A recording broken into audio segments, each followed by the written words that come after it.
Hey everybody, it's the Room Escape Geek here. Today we're going to check out The Woman in the Attic by Hollywood Escape House, obviously in Hollywood. Let's see how we did. Woman in an Attic is a story where you will enter the house of a poor girl who has been trapped by her mother in the attic with no access to the outside world. Again, not the happiest story, but it's our job to get in there and help her escape. From a set design aspect, this one was well done. It's nothing elaborate, but it fits the theme very well. You are starting in the house, in the base of the house, and it has everything you would expect to see. That it has that old-time feel. It has many things reminiscent of the girl that you are trying to save. They've done a really good job with the overall set decoration. Very few things are there to throw you off. They just fit within the set, and so there's no confusion over what is set design and what is puzzle. So on a theme, set, story level, this one was quite well done. This room is definitely a little scavenge heavy. There are multiple parts throughout the entire game where scavenging makes a huge impact on your success rate within the puzzles themselves. There were multiple times where we just did not have the items we needed, which caused us to hit a bottleneck, kind of break that flow. And there was not a whole bunch pointing out that we were missing particular items. Again, more towards the end of the game that happened, but do note that this does have a moderate level of scavenging within this particular room.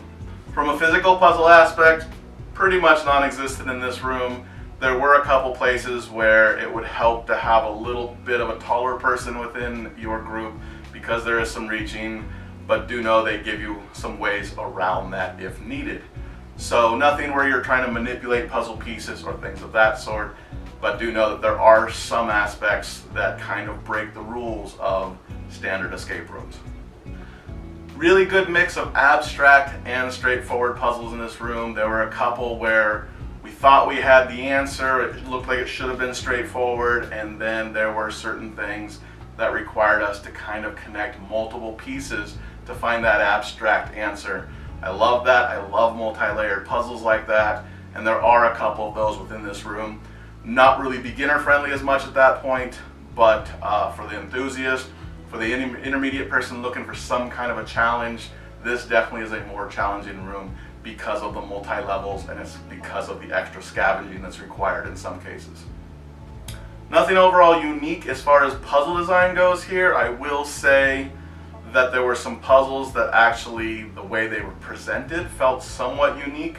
They were fresh a little bit. It wasn't, oh my gosh, I haven't seen this before, but it was nice to see elements that we've seen so many times throughout all of the escape rooms presented in a different way, just to give it a little bit of a fresh feel. The overall feel of this place is quite unique. It actually is a Hollywood escape house. It's not just a clever name, it really is a house. From the waiting room, which happens to be the open backyard, to your entryway through the front door, you will notice you are at a residence at that point. Definitely a unique feel. With that said, since your waiting room is the backyard, just note it can get a little cold at some times, depending on how long you have to wait, if there's another group there, or if they need to set up. There are some awnings, some chairs, so it's nice that way. And hey, they have a ball you can kick around if you get bored. So that's nice. It was a lot of fun. But do note that you are going to a house, you will be outside.